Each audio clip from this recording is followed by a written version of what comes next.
Welcome to TV three news. ముందుగా headlines చూద్దాం. ఆస్ట్రేలియాలో చాయ్ వాలా అంటూ అలరించిన మోదీ, ప్రవాస భారతీయులను ఆకట్టుకున్న ప్రధాని.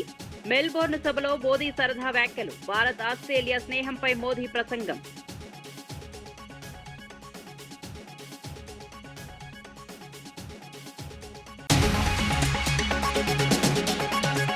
రైతుల ఖాతాల్లో 9,000 కోట్లు జమ చేశామన్న బట్టి. మెగా రైతు మేళాలో బట్టి కీలక ప్రకటన.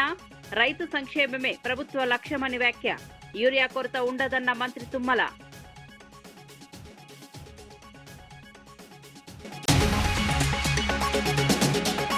విదేశీ పర్యటనలపై చంద్రబాబు, లోకేష్ ను ప్రశ్నించిన లక్ష్మీ పార్వతి. ప్రభుత్వంపై తీవ్ర విమర్శలు చేసిన పార్వతి. లోకేష్, చంద్రబాబుపై వైసీపీ నేత విమర్శలు. ప్రభుత్వ ఆస్తులపై ఆరోపణలు.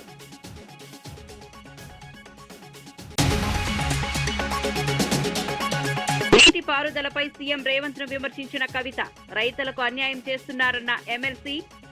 కాళేశ్వరం నీటి నిర్వహణపై కవిత విమర్శలు. సాగునీటిపై ప్రభుత్వం స్పష్టత ఇవ్వాలని డిమాండ్.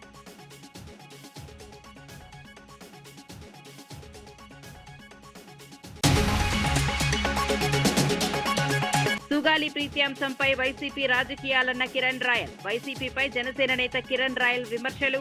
సుగాలి ప్రీతి కేసుపై కిరణ్ రాయల్ స్పందన. బాధిత కుటుంబానికి న్యాయం కోసం పోరాటమన్న జనసేన. ఖమ్మం జిల్లా చింతకాని మండలం జగన్నాథపురం సమీపంలో నిర్వహించిన మెగా రైతు మేళాలో ఉప ముఖ్యమంత్రి బట్టి విక్రమార్క, వ్యవసాయ శాఖ మంత్రి తుమ్మల నాగేశ్వరరావు పాల్గొన్నారు. ఈ సందర్భంగా బట్టి విక్రమార్క మాట్లాడుతూ రైతు సంక్షేమానికి రాష్ట్ర ప్రభుత్వం అత్యంత ప్రాధాన్యమిస్తోందన్నారు. కేవలం 9 రోజుల్లోనే రైతుల బ్యాంకు ఖాతాల్లో 9,000 కోట్లను జమ చేసినట్లు వెల్లడించారు. సాగునీటి ప్రాజెక్టులపై ప్రభుత్వం ప్రత్యేక దృష్టి సారించిందని, రైతులకు అవసరమైన అన్ని సౌకర్యాలు కల్పిస్తున్నామని తెలిపారు. కాళేశ్వరం ప్రాజెక్టు పరిస్థితిపై కూడా స్పందిస్తూ గత ప్రభుత్వ వైఫల్యాలను ప్రస్తావించారు. వ్యవసాయ మంత్రి తుమ్మల నాగేశ్వరరావు మాట్లాడుతూ రైతులకు యూరియా కొరత రాకుండా ప్రభుత్వం చర్యలు తీసుకుంటోందని చెప్పారు. మొక్కజొన్న రైతులకు చెల్లించాల్సిన బకాయిలను త్వరలోనే వారి ఖాతాల్లో జమ చేస్తామని హామీ ఇచ్చారు. రైతు సంక్షేమమే ప్రభుత్వ ప్రధాన లక్ష్యమని ఇరువురు నేతలు స్పష్టం చేశారు. మాటలు చెప్పి మాయ చేసి మభ్యపెట్టి ఉన్నవి లేనట్టు లేని ఉన్నట్టు భ్రమలు కల్పించేటువంటి ప్రభుత్వాలు, పార్టీలు అలా వస్తూ ఉంటాయి, పోతూ ఉంటాయి. అలా వచ్చిపోయినటువంటి పార్టీయే టీఆర్ఎస్ పార్టీ. ఇక మళ్ళీ వచ్చేది లేదు, తిరిగేది కూడా లేదు. అయినప్పటికి కూడా ఇద్దరు తయారై జిల్లాల వారీగా తిరిగి అబద్ధాలు పోగేసేటువంటి మాటలు చెప్తూనే ఉన్నారు. కానీ ప్రజలు నమ్మరనేటువంటి విషయాన్ని వాళ్ళు గమనించట్లేదు. దయచేసి కష్టాలున్నాయి, ఇబ్బందులున్నాయి, ప్రకృతి మనకి సహకరించట్లేదు, కేంద్ర ప్రభుత్వాలు సహకరించట్లేదు. అయినా శక్తిని అంతటినీ కూడగట్టుకొని బట్టి గారి యొక్క సహాయ సహకారాలతోటి నేను 2.5 సంవత్సరాలుగా ఈ వ్యవసాయ శాఖను నడిపే అవకాశం ఇచ్చినటువంటి ముఖ్యమంత్రికి, ఉప ముఖ్యమంత్రికి ధన్యవాదాలు తెలియజేస్తున్నా. వాళ్ళు మానేసినటువంటి ఫామ్ మెకనైజేషన్కి డబ్బులు ఇవ్వాలి.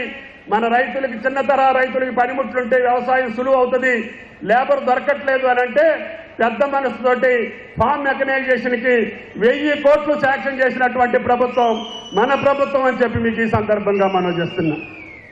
ఈనాడు భారతదేశంలో అందరికీ మందులు కొరతుంది. కానీ మనం దెబ్బలాడి కేంద్రం మీద ఒత్తిడి తీసుకొచ్చి మెడలు వంచి మనకు కావలసినటువంటి ఎరువులు సంపాదించుకుంటున్నాం. మీరు అందుకనే సక్రమైనటువంటి రైతుకే ఎరువు వెళ్ళాలని చెప్పి టెక్నాలజీని కూడా వాడి మా కలెక్టర్ గారి యాప్ ద్వారా అడిగినటువంటి రైతులకి అందరికీ ఎరువులు సప్లై చేసే బాధ్యత తీసుకున్నారు.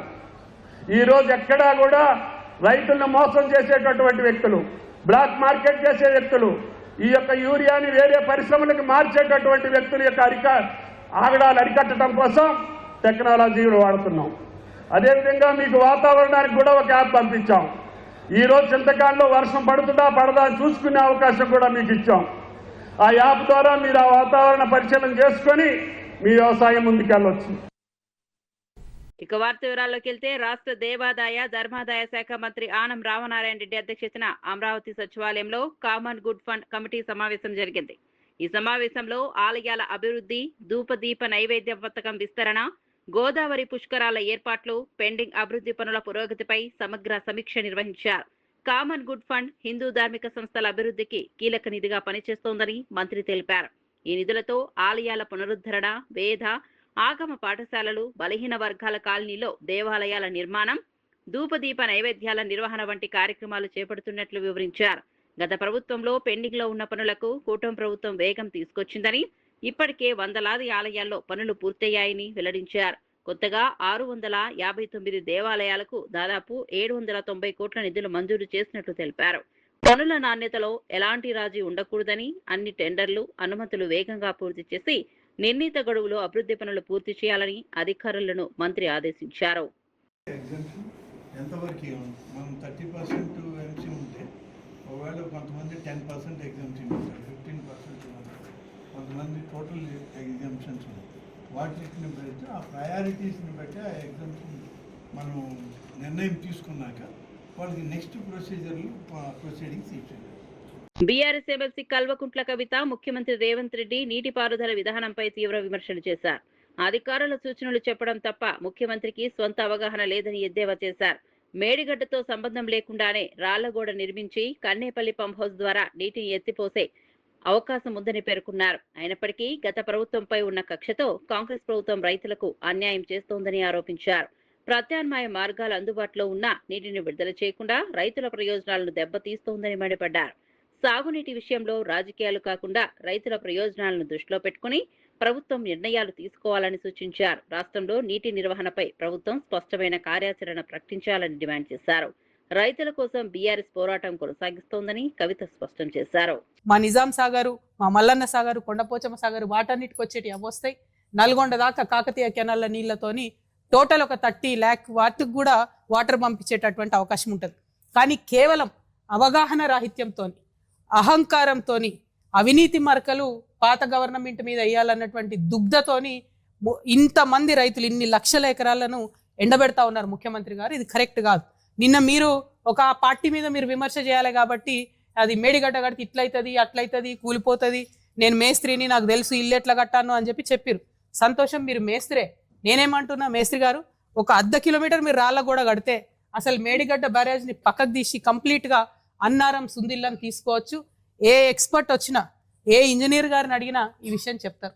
చెయ్యగలిగి ఉండి కేవలం ప్రజలను మభ్యపెట్టి మోసం చేస్తా ఉన్నారు. తిరుపతిలో జనసేన నియోజకవర్గ ఇన్ఛార్జ్ కిరణ్ రాయల్ వైసీపీ తీరుపై తీవ్ర విమర్శలు చేశారు. కులాల మధ్య చిచ్చు పెట్టడం, హిందూ మతంపై దాడులు చేయడమే జగన్ రాజకీయాల లక్ష్యంగా మారిందని ఆరోపించారు. సుగాలి ప్రీతి అంశాన్ని కావాలని వైసీపీ నేతలు మళ్లీ తెరపైకి తీసుకొస్తున్నారని అన్నారు. సుగాలి ప్రీతి ఘటనకు మొదట వెలుగులోకి తెచ్చింది డిప్యూటీ సీఎం పవన్ కళ్యాణేనని గుర్తు చేశారు. బాధితురాలి తల్లి పార్వతమ్మ వైసీపీ వేసిన రాజకీయ ఉచ్చులో చిక్కుకున్నారని వ్యాఖ్యానించారు. ప్రభుత్వం పవన్ కళ్యాణ్ పై విమర్శలు చేయడానికి రావణ్, శ్రావణ్ వంటి వారిని వైసీపీ ప్రోత్సహిస్తోందని ఆరోపించారు. రావణ్ కు వైసీపీతో సంబంధం లేదనడం, ప్రజలను మోసం చేయడమేనని అనేక ఫోటోలు ఇందుకు నిదర్శనమని అన్నారు. సుగాలి ప్రీతి కుటుంబానికి న్యాయం జరగాలనే ఉద్దేశంతోనే జనసేన మొదటి నుంచి పోరాటం చేస్తోందని కిరణ్ రాయల్ స్పష్టం చేశారు. సివియర్గా ఉండి వాళ్ళందరూ కూడా తల్లి బిడ్డలే కదా. ఎందుకు వచ్చాం మేమందరము? నీ కూతురు కోసమే వచ్చాం. సుగాలి ప్రీతికి న్యాయం జరగాలని పవన్ కళ్యాణ్ గారి పిలుపు మేరకు మేమందరం కూడా ఆ రోజు లక్షలాది మంది జనం రెండు తెలుగు రాష్ట్రాల నుంచి కర్నూలు బహిరంగ సభకి మా డీజిల్, మా పెట్రోలు, మా భోజనాలు, మా మంచి, మా చెడ్డ మేము చూసుకొని, మా అనుచరులు వేసుకొని మేము అక్కడ మీ కూతురు కోసం వస్తే ఈరోజు నువ్వు పవన్ కళ్యాణ్ గారి మీద కేసు పెడతావా? పెట్టాలి, నిజమే. ఎందుకంటే నీకు ఎకరాల పొలం తీయించినందుక, మీ ఆయన ఉద్యోగం తీయించినందుక, మీకు డబ్బులు ఇప్పించినందుక, కర్నూలు నడి రోడ్ సిటీలో మున్సిపల్ కార్పొరేషన్లో మీకు ఇల్లుకి స్థలం ఇప్పించినందుక పెట్టాలి కేసు. మంచిదే, ప్రజలు చూస్తున్నారు. అదే 2017-18 ఘటనలు జరిగినప్పుడు అప్పుడున్న ప్రభుత్వాల మీద చర్యలు పెట్టరు. జగన్మోహన్ రెడ్డి 5 ఏళ్ళు ముఖ్యమంత్రిగా ఉన్నప్పుడు ఆయన మీద కేసు పెట్టరు. నీ కోసం పోరాడి రోడ్డెక్కి మేము చేతులు కాళ్ళు ఇంచుకొని డీజిల్ పెట్రోల్ పోసుకొని లక్షలాది రూపాయలు ఖర్చు పెట్టుకొని హాస్పిటల్ పాలయ్యి 40-50 రోజులు మా జన సైనికులు హాస్పిటల్లో ఉండి బతుకుతారో లేదో కూడా తెలియని పరిస్థితిలో ఉంటే మా మీద మీరు కేసు పెడతారా? ఎంత దారుణమైన పరిస్థితి రాష్ట్రంలో చూడండి. నేను ఆయన ఒకటేమనంట, మీకు ప్రభుత్వం నుంచి ఏమేమి రావాలని మేము చేపించాం, కనీసం ఇంగిత జ్ఞానం కూడా మీకు ఉందో లేదో నాకు తెలీదు. మీరు ఈరోజు వచ్చి ఎవరి మాటలో విని పవన్ కళ్యాణ్ గారిని మాట్లాడడం కరెక్ట్ కాదు. మీరు ఎవరు చెప్పితే నేను చేయట్లేదు, ఆస్ట్రేలియా పర్యటనలో ఉన్న ప్రధాని నరేంద్ర మోదీ మెల్బోర్న్లో జరిగిన భారతీయుల సభలో తన ప్రసంగంతో అందరినీ ఆకట్టుకున్నారు. ఆస్ట్రేలియా పాలు, భారతీయ టీ తయారీ గురించి సరదాగా ప్రస్తావిస్తూ భారతీయుల ఆతిథ్యాన్ని కొనియాడారు. ప్రసంగం మధ్యలో అరే చాయ్వాలా అని పలకగానే సభలో ఉన్న భారతీయులు పెద్ద ఎత్తున హర్షధ్వానాలు చేశారు. తన జీవిత ప్రయాణాన్ని గుర్తు చేసే ఈ పదంతో ప్రధాని భావోద్వేగ క్షణాలను పంచుకున్నారు. ప్రపంచంలోని ఏ దేశంలో ఉన్నా భారతీయులు తమ సంస్కృతి, సంప్రదాయాలను గర్వంగా నిలబెడుతున్నారని అన్నారు. రెండు దేశాల మధ్య స్నేహ సంబంధాలు మరింత బలోపేతం కావాలని ఆకాంక్షించారు. భారతీయుల కృషి, ప్రతిభ ప్రపంచవ్యాప్తంగా గుర్తింపు పొందుతోందని పేర్కొన్నారు. సభలో పాల్గొన్న ప్రవాస భారతీయులు ప్రధాని ప్రసంగానికి విశేష స్పందన తెలియజేశారు. एक दीप से जले दूसरा, जलते दीप हजार। आज मैं कहता हूं, एक सपने से जन्मे दूसरा सपना, सपने जन्मे हजार।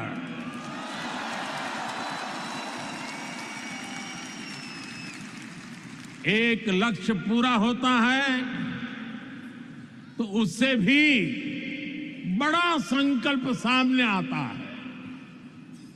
ये वो भारत है जो कहता है ग्रो मोर, अचीव मोर। हम 140 करोड़ एस्पिरेशन से भरे राष्ट्र है। हम अधीर है, बेसब्र है। हम दुनिया की सबसे तेजी से बढ़ती इकोनॉमी है, लेकिन हम जल्द से जल्द दुनिया की टॉप 3 इकोनॉमी बनना चाहते हैं, क्योंकि हमारी प्रेरणा है grow more, achieve more.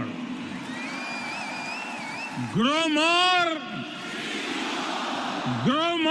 Vijayawada విమానాశ్రయం అభివృద్ధి కమిటీ సమావేశంలో ప్రజాప్రతినిధులు కీలక ప్రకటనలు చేశారు. విజయవాడ నుంచి దుబాయ్కి నేరుగా విమాన సర్వీస్ ప్రారంభించేందుకు ప్రయత్నాలు జరుగుతున్నాయని వెల్లడించారు. అంతర్జాతీయ అనుసంధానాన్ని మరింత బలోపేతం చేయడంతో పాటు దేశీయ విమాన సర్వీసుల సంఖ్యను కూడా పెంచే దిశగా చర్యలు తీసుకుంటున్నట్లు తెలిపారు. విజయవాడ విమానాశ్రయంలో నిర్మాణంలో ఉన్న సమీకృత టెర్మినల్ దసరా నాటికి సిద్ధమయ్యే అవకాశం ఉందని పేర్కొన్నారు. విమానాశ్రయానికి రాకపోకలు సులభతరం చేసేందుకు విజయవాడ బైపాస్ నుంచి ఎయిర్పోర్ట్ వరకు 4 లేన్ల రహదారి నిర్మాణ ప్రతిపాదన కూడా పరిశీలనలో ఉందని వెల్లడించారు. ఈ అభివృద్ధి పనులు పూర్తయితే ప్రయాణికులకు మరింత మెరుగైన సేవలు అందుబాటులోకి వస్తాయని తెలిపారు. జరిగింది, తప్పకుండా వాళ్ళు కూడా సహకరిస్తూ ఉన్నారు. అతి త్వరలో కొత్త ఎయిర్పోర్ట్ టెర్మినల్ కు మనకు వెళ్లే సమయం లోపలికి మెయిన్ గా డొమెస్టిక్ కనెక్టివిటీ శబరిమల యాత్ర కూడా స్టార్ట్ అవబోతుంది. ఎంతో మంది భక్తులు ఆంధ్రప్రదేశ్ నుంచి శబరిమలకి వెళ్తారు. కొచ్చిన్కి ఫ్లైట్ ఉండే విధంగా, అన్నిటికన్నా ముఖ్యంగా విజయవాడ నుంచి సూరత్, అహ్మదాబాద్కి బాంబే కనెక్టివిటీగా ఫ్లైట్ ఉండే విధంగా ఏర్పాటు చేయమని కోరటం జరిగింది. ఆగస్టు 13 నుంచి వారణాసి, కల్కటాకి ఫ్లైట్ స్టార్ట్ అవుతుంది ఇండిగో వారి ద్వారా. అట్లాగే మిగతా డొమెస్టిక్ డెస్టినేషన్లతో పాటు ఒక దుబాయ్ కనెక్షన్ కనుక రాగలిగితే బాగుంటుందని మా అందరి ఆశయం.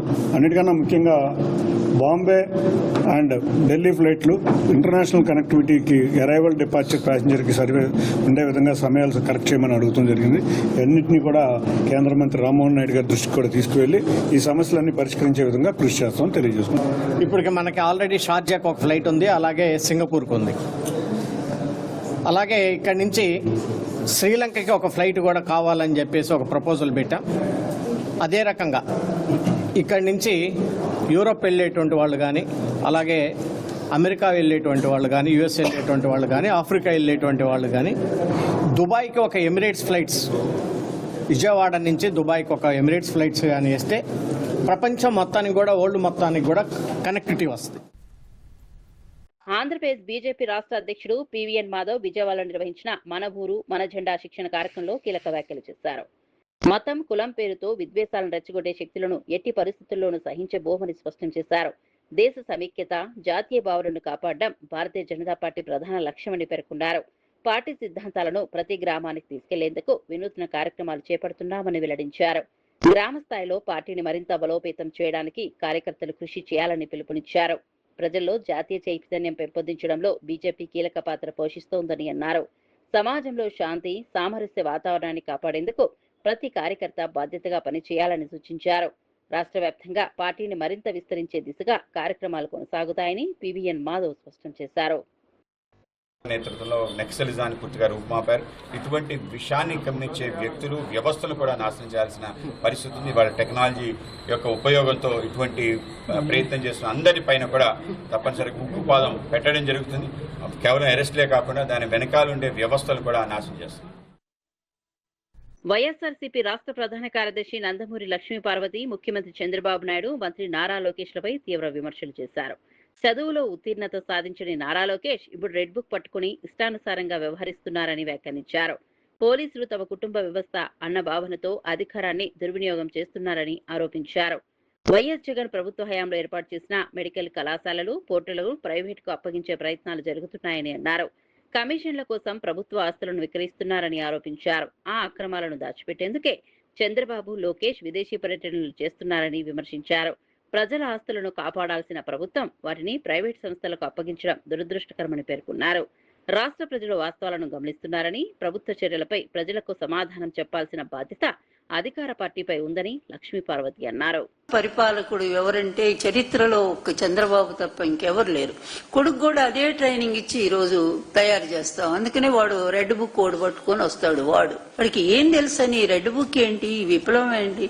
ఆ విప్లవం వేరు, ఆ నక్సలిజం వేరు. వాళ్ళు సమస్యల కోసం, ప్రజా సమస్యల కోసం, పేద వర్గాల కోసం వాళ్ళు నిలబడ్డారు. ఆ రోజు ఈ భూస్వామి వ్యవస్థ చేస్తున్నటువంటి దుర్మార్గాలను అరికట్టడానికి ఆనాడు నక్సల్స్ కి అందరూ అభిమానులే అయిపోయారు నిజం చెప్పాలంటే. అట్లాంటిది ఈ రోజు రెడ్ బుక్, ప్రజాస్వామ్య వ్యవస్థలో ఈ రెడ్ బుక్ ఏంటయ్యా బాబు? నీ కొడుకు ఇదా నువ్వు నేర్పినటువంటి పాఠం వాడు ఎట్లాగే ఏ క్లాసు పాస్ అవ్వాలా? అన్నిట్లో కూడా 0 మార్కులే మాకు తెలిసి. అట్లాంటి వాడు వచ్చి ఈ రోజు రెడ్ బుక్ అని ఒక బుక్ పట్టుకొని ఈ రోజు రాష్ట్రాన్ని విచ్చలవిడిగా ఇష్టం వచ్చినట్టుగా, పోలీసులు అంటే ఏంటి అసలు మీ ఇంటి వ్యవస్థ అనుకుంటున్నారా? ఇది ఒక ప్రభుత్వం కదా. ప్రభుత్వంలో అన్ని వ్యవస్థలు కూడా రాజ్యాంగబద్ధంగా నడవాలనేటువంటి ఇంగిత జ్ఞానం కూడా లేని ఒకరిని తీసుకొచ్చి వాళ్ళు రేపు ముఖ్యమంత్రిగా నువ్వు ప్రమోట్ చేసుకోవటానికి ఇప్పటి నుంచి ఈ దరిద్రం వాడి కంటగట్టేది. ప్రతిపక్ష పార్టీల మీద ఈ విధమైనటువంటి దాడులు, పోలీసులను ఉపయోగించడం, అదేవిధంగా సొంత వర్గాల వాళ్ళని రెచ్చగొట్టడం, నేరం చెయ్యండి, దోపిడీలు చెయ్యండి, దాష్టికాలు చెయ్యండి, చంపండి, నరకండి. ఇదే రాజ్యం? మీరు ప్రజాస్వామ్యంలో ఉన్నారా? వీళ్ళకి చట్టాలంటే భయం లేదు. ఒక దురహంకారం, మితిమీరిన దురహంకారం, లక్షల కోట్లు సంపాదించామనేటువంటి దురహంకారంతో విచ్చలవిడిగా చేస్తా ఉన్నారు. అసలు పరిపాలకులేనా మీరు? వచ్చిన దగ్గర నుంచి డబ్బులు ఎట్లా సంపాదించాలా? జగన్ గారు సంపాదించిన ఆస్తులన్నింటినీ కూడా ప్రైవేట్ పరం చేసి వాళ్ళకేదో రూపాయికి ఇచ్చి మనం 100 రూపాయలు ఎట్లా కొట్టేయాలి వాళ్ళ దగ్గర.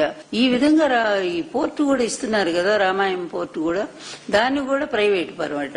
17 మెడికల్ కళాశాలలు ప్రైవేట్ పరం అంట. అంటే వాళ్ళకేమో తక్కువకి ఇవ్వటం, వీళ్ళేమో భారీగా వాళ్ళ దగ్గర నుంచి కమిషన్లు పుచ్చుకోవటం. ఆ డబ్బులు దాచుకోవటానికి ప్రపంచం అంతా అన్ని దేశాల్లో ఈ రోజు డబ్బులు దాచుకున్నటువంటి ఏకైక ముఖ్యమంత్రి ఎవరైనా ఉన్నారంటే చంద్రబాబు నాయుడే. అమెరికా మొదలుకొని ఎక్కడ ఏ దేశం కూడా, మీరు ఇండోనేషియా వెళ్ళండి, రష్యా వెళ్ళాడో లేదో అదొక్కటే నాకు ఇంకా డౌట్ గా ఉంది, రష్యాది మాత్రం. మిగిలినటువంటి చైనాలో కూడా పెట్టుబడి పెట్టారని తెలిసింది. సింగపూర్కి ఆయన సొంత ఊరు అయిపోయింది అనుకోండి. హోటల్స్ ఏంటి, ఎన్ని రకాల, మరి అలాగే మారిషస్, ఇక అన్ని అసలు వీళ్ళు పెట్టని చోటు అంటూ లేదు. దుబాయ్, ఎక్కడికి వెళ్ళా కూడా వీళ్ళ పెట్టుబడులు అక్కడ ఉంటాయి.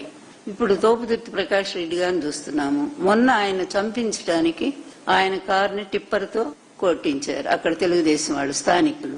తర్వాత ఇప్పుడు ఎవరిని అరెస్ట్ చేయాలి పోలీసు?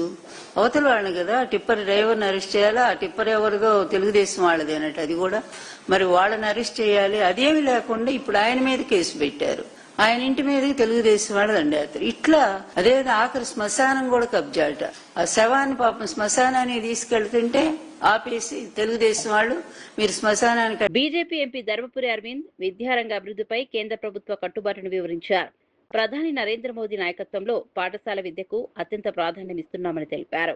విద్యా మౌలిక సదుపాయాల అభివృద్ధి, నాణ్యమైన బోధన, కేంద్ర పథకాల అమలుకు అవసరమైన నిధులను కేంద్రం విడుదల చేస్తోందని పేర్కొన్నారు. రాష్ట్ర ప్రభుత్వం తన వంతు నిధులను సకాలంలో విడుదల చేస్తే విద్యారంగం 4 వేగంతో అభివృద్ధి చెందుతోందని అన్నారు.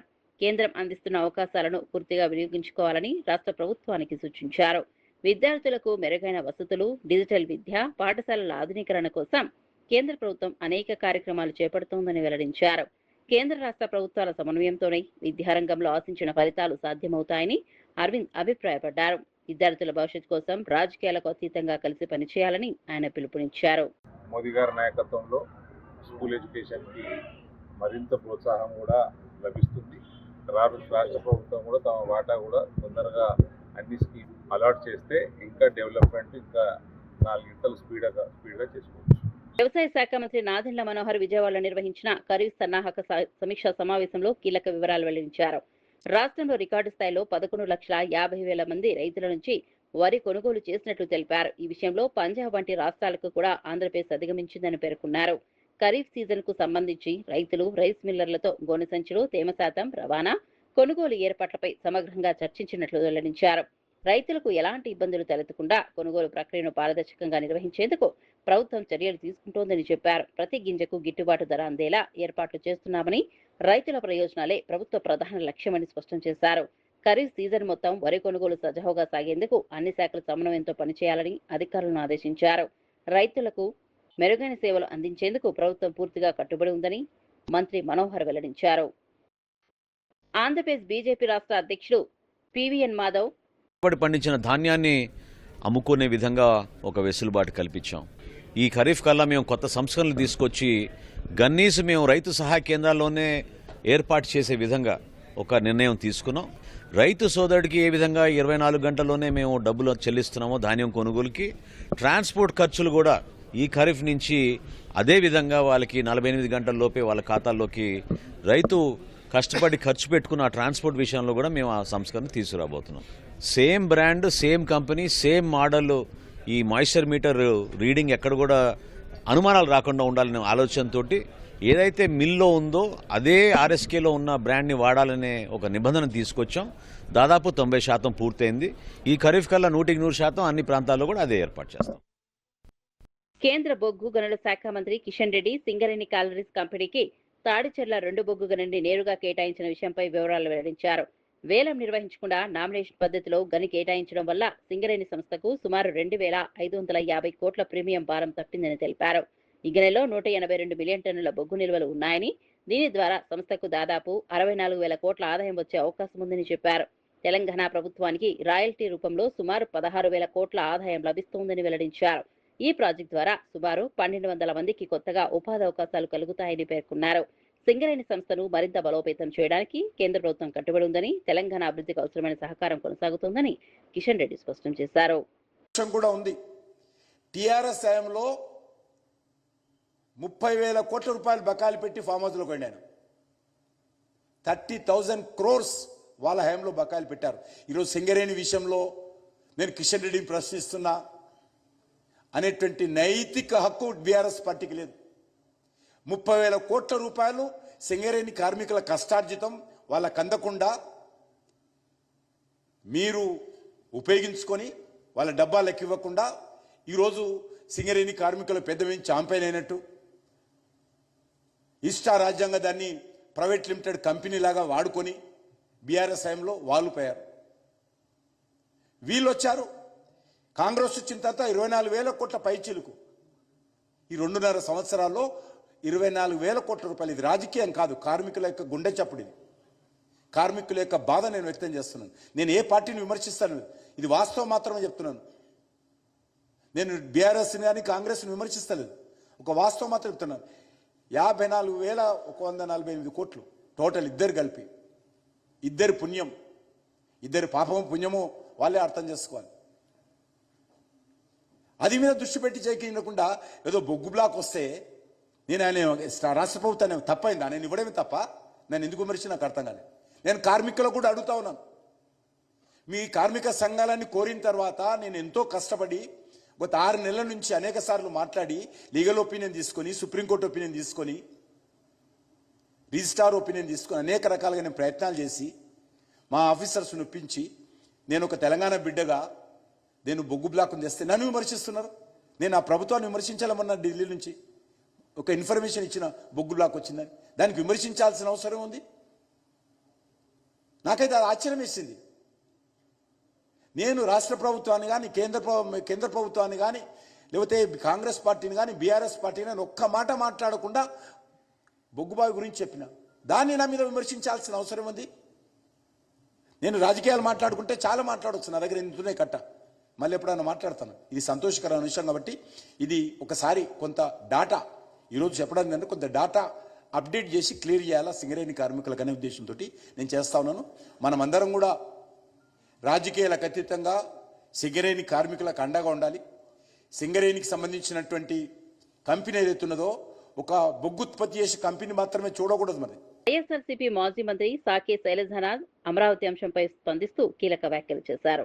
వైఎస్ఆర్సీపీ అమరావతి రాజధానికి వ్యతిరేకం కాదని, కానీ అమరావతి పేరుతో జరుగుతున్న అవినీతి దోపిడీకే తమ వ్యతిరేకత అని స్పష్టం చేశారు.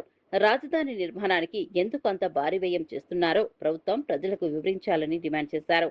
ఇంద్రలోకం నుంచి నిర్మాణ సామాగ్రి తీసుకొస్తున్నారా అంటూ ముఖ్యమంత్రి చంద్రబాబును ప్రశ్నించారు. ప్రజల డబ్బును పారదర్శకంగా వినియోగించకుండా అధిక వ్యయంతో పనులు చేపడుతున్నారని ఆరోపించారు.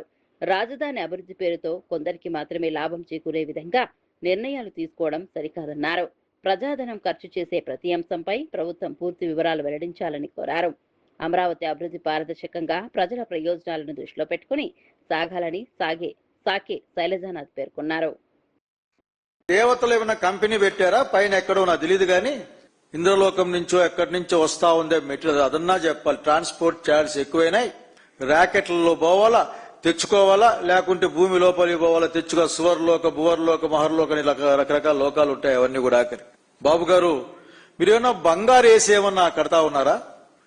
బంగారు ఇటుకలు ప్లాటినం సిమెంట్తో ఏమైనా మీరు కడతా ఉన్నారా అక్కడ ఏమైనా? లేక వెండికి కూడా ధర పెరిగినట్లుంది మధ్యకాలంలో. లేకపోతే వెండి ఏమన్నా దాంట్లో బూడిదగా వాడుతా ఉన్నారా? ఆస్ట్రేలియాలో చాయ్ వాలా అంటూ అలరించిన మోదీ, ప్రవాస భారతీయులను ఆకట్టుకున్న ప్రధాని, మెల్బోర్న్ సభలో మోదీ సరదా వ్యాఖ్యలు, భారత్ ఆస్ట్రేలియా స్నేహంపై మోదీ ప్రసంగం.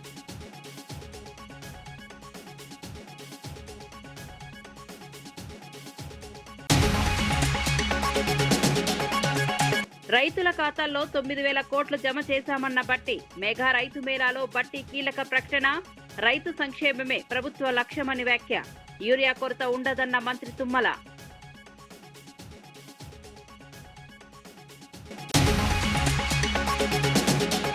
విదేశీ పర్యటనలపై చంద్రబాబు లోకేష్ ను ప్రశ్నించిన లక్ష్మీ పార్వతి, ప్రభుత్వంపై తీవ్ర విమర్శలు చేసిన పార్వతి, లోకేష్ చంద్రబాబుపై వైసీపీ నేత విమర్శలు, ప్రభుత్వ ఆస్తులపై ఆరోపణలు.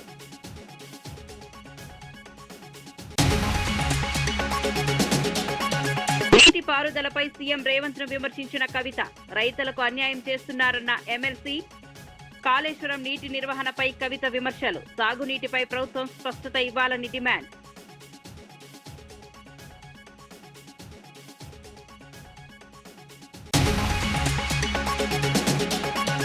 సుగాలి ప్రీతి అంశంపై వైసీపీ రాజకీయాలన్న కిరణ్ రాయల్, వైసీపీపై జనసేన నేత కిరణ్ రాయల్ విమర్శలు, సుగాలి ప్రీతి కేసుపై కిరణ్ రాయల్ స్పందన, బాధిత కుటుంబానికి న్యాయం కోసం పోరాటమన్న జనసేన. మరిన్ని అప్డేట్స్ కోసం చూస్తూనే ఉండండి.